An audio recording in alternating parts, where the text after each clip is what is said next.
Depuis le 1er novembre 2014, de nouvelles obligations s'imposent aux entreprises envisageant de procéder à une opération de cession.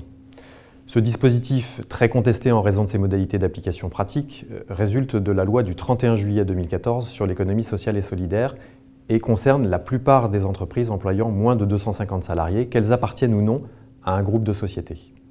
La loi prévoit deux volets. D'une part, une obligation générale d'information des salariés réalisée tous les 3 ans sur les dispositifs de reprise des entreprises par les salariés, et d'autre part, un droit spécifique d'information individuelle des salariés à l'occasion d'un projet de cession de leur entreprise.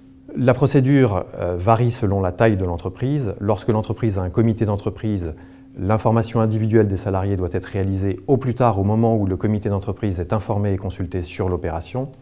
Et dans les autres cas, l'information individuelle des salariés doit être réalisée au moins 2 mois avant la réalisation de l'opération de cession. Le contenu de l'information est relativement succinct. Il s'agit d'informer les salariés sur l'existence d'un projet de cession et d'autre part d'informer les salariés qu'ils peuvent présenter une offre de rachat. La loi ne prévoit aucune autre obligation d'information et notamment ne prévoit pas l'obligation de transmettre aux salariés des informations ou des documents sur l'organisation de l'entreprise, sa stratégie ou les comptes annuels de l'entreprise.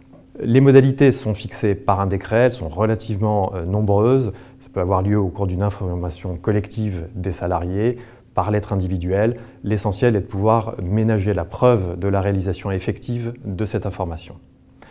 Quant à la sanction, elle est très dissuasive puisque les salariés pourront, en cas de non-respect de ces obligations, solliciter du tribunal l'annulation de l'opération de cession.